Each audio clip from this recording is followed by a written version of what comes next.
Thank you all for being here. You've made it the right spot for today's UU Forums. And I'll let Kathy introduce our esteemed and wonderful speakers this morning. Thank you, everyone, for coming to our adult forum this morning. It is my great, first of all, I want to start by saying that we're going to mute everybody except for our speakers. We'll have an opportunity toward the end for some Q&A, and then you can unmute yourselves or we'll help you out with that. It's my great pleasure today to introduce to you a couple of folks that are talking with us today about yurts and the role of yurts in the city of Duluth with respect to homelessness. Renee Van Nett is the newly elected leader of the Duluth City Council. She's in her 4th year as a councilor in the city of Duluth, yes. First ever Indigenous person on the Duluth City Council and certainly in a leadership role in this way. Also with us today is Kassie Helgersen. Kassie is working with the American Indian Movement in Duluth, and she is actually coming to us. It looked like, I don't see her now. Maybe there's so many people we've gone into the second page. Anyways, Kassie is coming to us live from a yurt today. So without further ado, it's my great pleasure to introduce to you Renee Van Nett. Good morning, everybody. Thank you for having me. Kassie, are you? Oh, there you go. So appreciate you having us and getting on board, or at least learning about the homeless issue that we're trying to think out of the box on. While not popular to everybody, we don't care. Basic. We need people to live and survive, and we've done this. Native people have figured out how to do this. Kassie has lived in her yurt, and we began earlier on in the year, like June, I'd say, huh, Cass? Like meeting around. Yeah, it was in June when we started talking about it. Yeah, well, we started meeting around the George Floyd era in the cities, and they were watching the AIM chapter over there patrol and keep their area safe, and we thought we should try to do something like that too, although we didn't have an AIM chapter, and we're still working to create that chapter. We're a support group right now. And so that there's a process to get to be a chapter, and I hear we'd be the first one in Minnesota to have an AIM chapter, I hear. So that would be pretty cool. But we started to patrol our areas and watch the homeless people, and then we thought about feeding and then giving water and doing things for homeless folks. And then we started to talk about how could we help homeless people, help ourselves, and what does that really look like? And so Kassie said she lived in a yurt in Standing Rock. If you want to talk about that, Kassie. Yeah, so I first lived in this yurt actually when I was in Standing Rock back in what was that, 2016. And you know, I had never been in one before. I was pleasantly surprised. And some of the worst storms we had out there, it got down to, 40 below. We had 70-mile-an-hour wind chills. And, it shook a little bit, but it stayed nice and warm. And so when we were looking at, trying to help come up with some kind of solution, whether it's a temporary one or a permanent one, we literally just want to keep people alive. And that is what this yurt did for me out there at Standing Rock. And so I had brought it back with me and had it in storage. So when we were talking about the yurts, some of our people didn't know what they were or had never seen one. So, we all realized that this is a viable option. So we started working on it. We did let the city know from the beginning that we were not asking for permission. There's so many moving parts to it. We informed the city through me, the community was doing an event outside City Hall. Even though we're virtual and all at home, they did an event outside City Hall with certain groups, and Kassie went live talking about the yurt program. And as they were doing that, I was at council meeting as vice president, and I asked them, do we want to go live right now, and do you want me to notify council that we're doing a yurt? So that was just before it got really, really cold. We announced that, and then we announced at council that AIM was pushing forward a yurt project for the homeless community. And so we launched that, and that took off from then on. And going public with something outside the box, you know, gets people's attention because people want to figure out, how do we help people? We just don't know what the bounds are and how to do that. And I'm in the same boat. I didn't know what the bounds were. I knew that I was taking a huge risk with announcing it public, and I don't have the timeline. There's so much going on with it. We've been fundraising and doing reach outs like this to people and talking to folks. And we have many people on board, just many different church organizations, community members, people donating space, people donating money, people donating clothes for outside. We have a storage. We have like this. It's like a snowball moving, which is great. I didn't expect that. Wow. I really didn't expect any of it to go well. But Native folks understand what it's like for things not to go well. So it's not new. We would figure it out. We would use our political capital. We would use our community capital. We would save somebody's life today and try to keep doing that every day. So in the name of all of these things, we just went for that. And so we continue to meet every other week, some of us via Zoom, and then we have an elder that guides our work. We have a secretary treasurer, or a secretary, I'm treasurer, chair, co-chair, and then other members. And then we meet and just talk about process, where we're at, getting our like .com going, getting our PayPal, getting our bank account, getting our nonprofit status. It's just become a whole thing. And so but people are really on board about it. People sending money that I never thought, like somebody gave us $4,000. I looked at Kassie like speechless about it. Wow. You know, so that's not to say anybody needs to do that here. I'm just saying how amazing the process has been and how shocked I am about something like this and how needed it is, and how people are. The recent person that I talked to said, you know, we really need something like this, but we didn't know how to get there. Nobody knows how to get there. And once somebody opens that gate, then we would, you know, go along and help, because people don't know what to do. And I get it. I have no clue, but you push something that is really important like that somewhere, people want to help. So we're on two tracks of the homeless project, the yurt project. One is a private property, which is like mine. I own property and I have my yurt back here. And then public property is a whole different thing. So that's where we're trying to get the city to partner with us on public property and or private property, because if they say, Renee, you can't have that on your property because it's a hazard, because it's a code violation, because it's these things. And so we met with the city, the attorney's office, the administration, a few counselors, and talked about the process and what they thought about it and if we could actually do it. That meeting went better than I ever thought, although I had to reiterate, we're going to do this anyway, whether you're here or not. Just want you guys to know, if you're backing out, trust that we're going to do this anyway. And if you're at the table, you're at the table, but we're going to do it anyway. So just constantly going with that we need to save people's lives is certainly hitting people where the heart is and thinking that we have to do something. I said, respectfully, federal government comes down with as much money as they can do, whatever they're trying to do with housing for all. It doesn't meet the pace of the people. So that's where we're at. Like we're proposing for the city to do a pilot project, which would be 3 or 4 yurts, study this thing, because everything's got to be studied, you know, like everything. It's just a study all the time.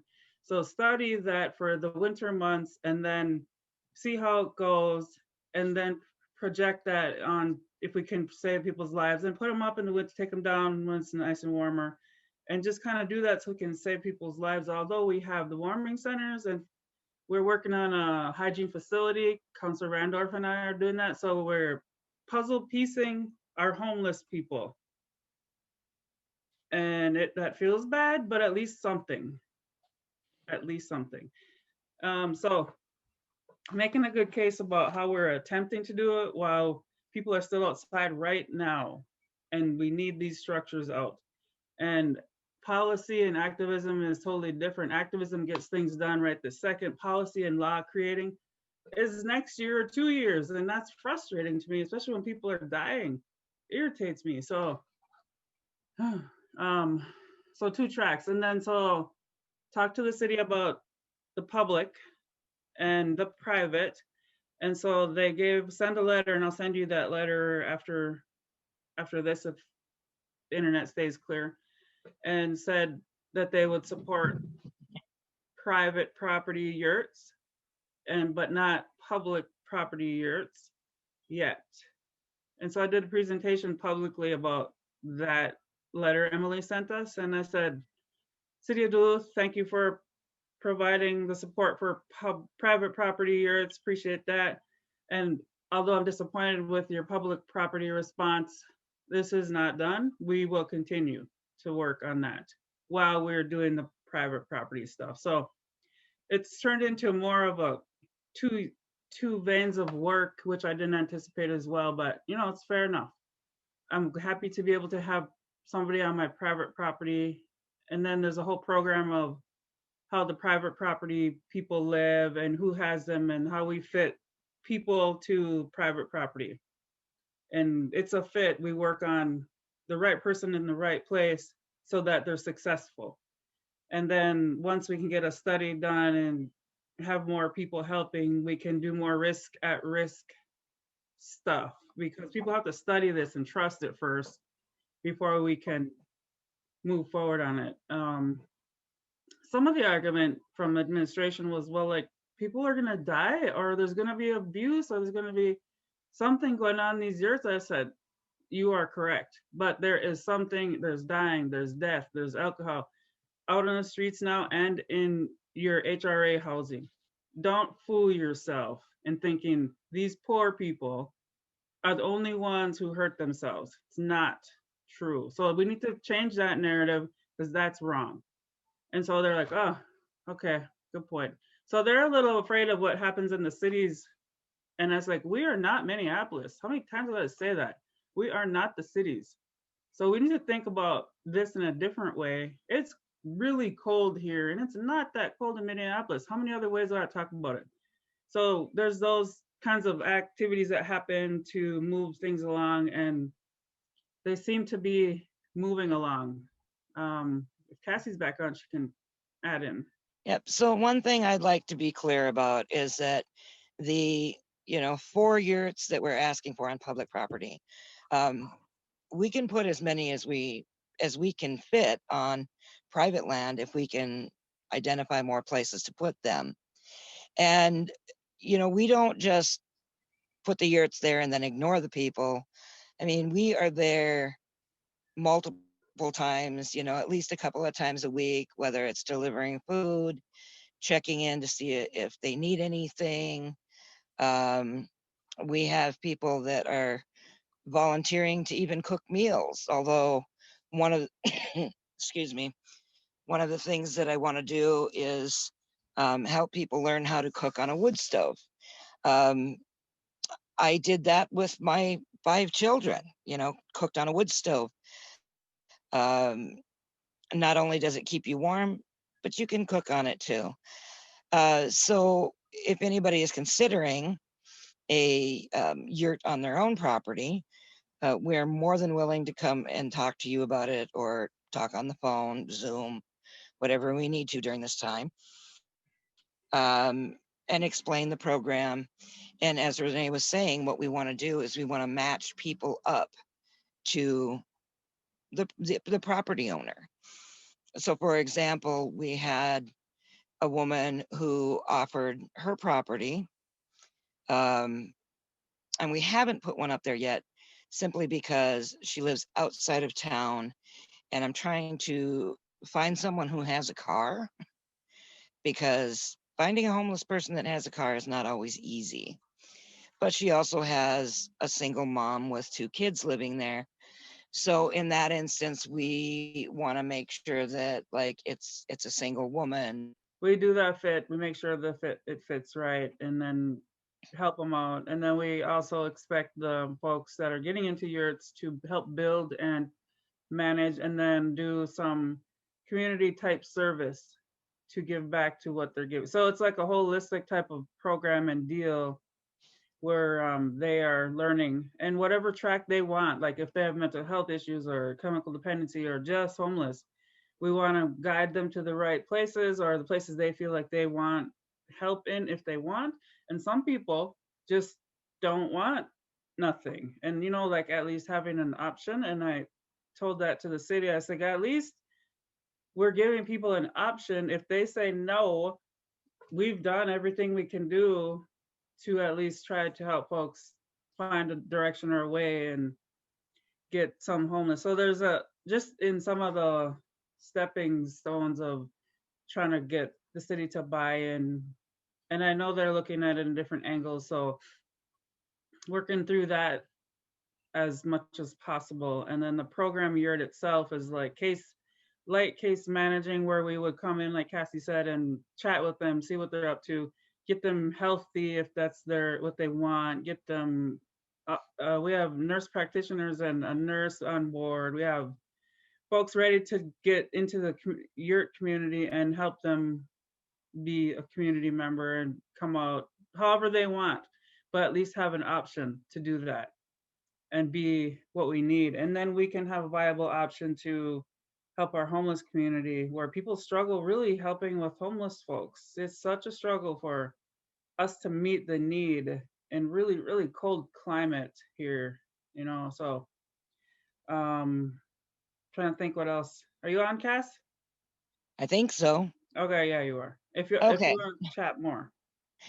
Yeah, so one of the things that we've found out is that, you know, even though the city is concerned about the safety, a lot of these people that are out there living in tents right now are heating their tents with candles. So I'm sure you can imagine that that's not only not safe, but it's also not effective. So far, we've been fortunate this year and have had a mild winter, but I mean, let's face it, this is northern Minnesota, and chances are that's not going to hold true for the rest of the winter. So, you know, as Renee said, and I said, if you guys heard me, you know, our number one goal is keeping people alive and trying to give them the help that they need. And so we've been doing that in different ways as we are working on building the yurts. We provide blankets, we have tents, we provide food. Sometimes people just need someone to stop and talk to them, because when you live homeless long term, one of the issues is you start to feel invisible. People ignore you. The city wants you to be hidden. Um, Things like that. I personally was homeless here in Duluth for 10 years. I've only been housed for 5. Now, Kathy, if you think back, I met you through the DFL years ago. What people didn't know was when I met them, some of the city councilors and even the mayor, is that I was homeless at the time. So, you know, this is an issue that's very close to my heart. And there was a point even where I was homeless with 5 small children. I understand what it's like out there. Our entire group has been through homelessness and poverty, and so we understand it. And we're just trying to help other people to understand it while helping people to have a home. One of the biggest comments I've had with people that have come to visit my yurt is they step inside and they're like, this is a lot bigger than I thought it would be. And other people have said, this really is a home. It is. It's just a home in a different shape. The Mongolian people have lived in yurts for thousands of years. And well, they're still Mongolian people. So obviously this is a viable option for housing. So we had to think outside the box to do it, and we really need the city and the citizens to think outside the box. The next step is to, help them to move forward. And I believe that we have done a lot of work in getting to that step where we are able to help people. The one thing that we had happen just recently that was great in helping give the city a little push was we had a letter sent in that had 100 signatures that was sent to the mayor and to the chief administrative officer. And seeing the support from the community is huge. It goes a long way. And I would like to see some of our small businesses even to get on board and ask the questions that you need to ask. If anybody has questions, even though our internet connection is not great,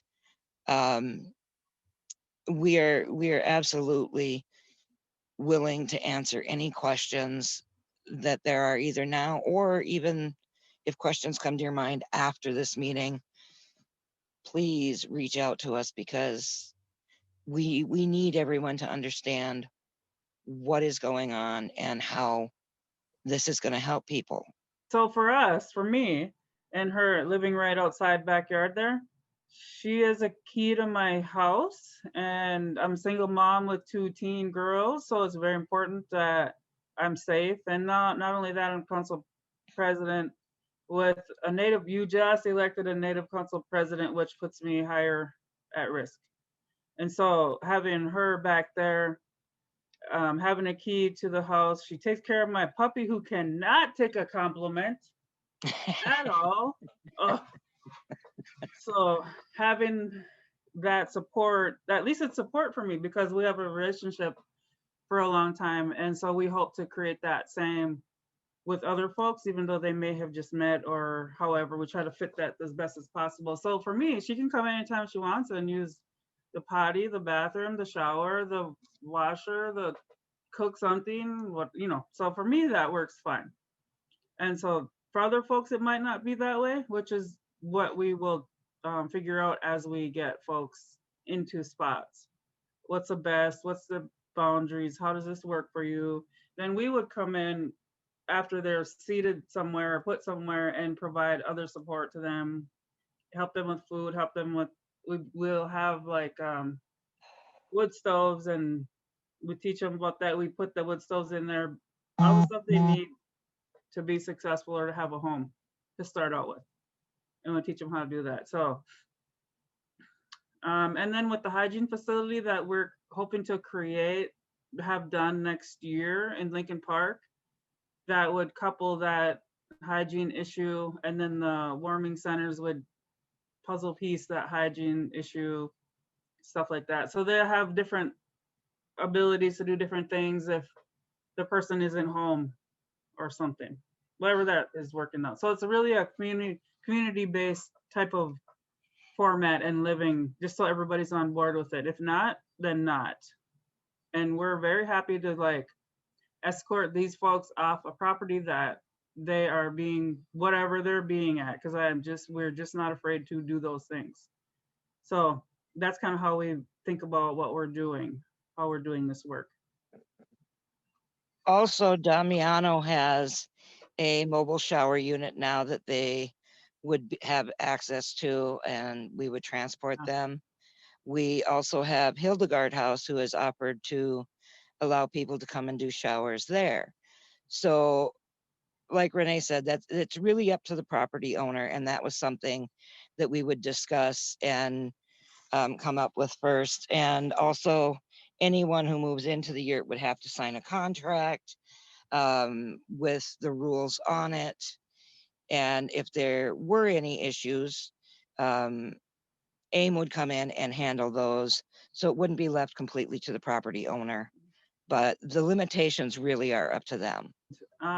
We, in discussion with the city, we have looked at, in theory, spots that have a set up facility similar to that issue. We want we needed a bus line. We needed some place where we can put at least 3 to 4 yurts in a camping site where it's a camping place. So we talked about Indian Park out west, and that would kind of be an ideal situation. And then we looked at other areas, but Indian Park was the best example we've had because they've already had setups there, and everything's closed out there during cold months. So even the potty, we'd have to get the potty thing open and get that facility area open, and then put 3 or 4 there, and then we would monitor the village out there or the community out there. So that's kind of in my sense, and Kassie can add to that if you would like. Yeah, so if the public property is not someplace like Indian Point where those facilities are available, we would do basically the same thing as we would with private property. We would still transport them to showers, put in a porta potty. As far as so with water, we would deliver water to them. Basically, it would operate the same as it does on private property if those facilities are not available at the public space. So the cost part, we anticipated about a $500 start a build.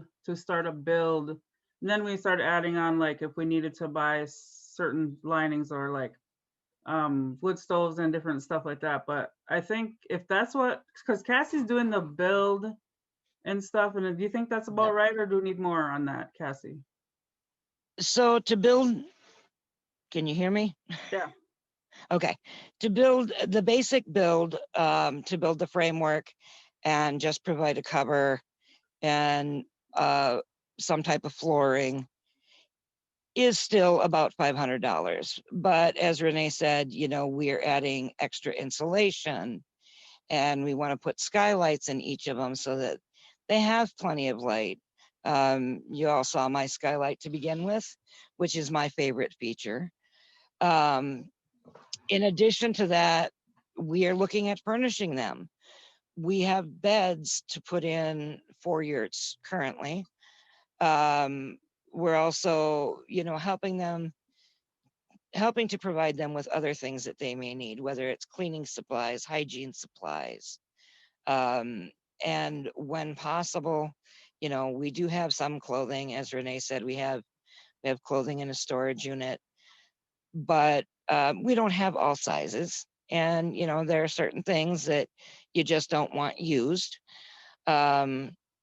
So all of that adds to the cost, plus providing wood for each of the yurts. As far as our biggest needs right now, warm socks is always a huge need. Larger size clothing, women's 2X and up, men's 2X and up, boots, especially in larger sizes, is a huge need.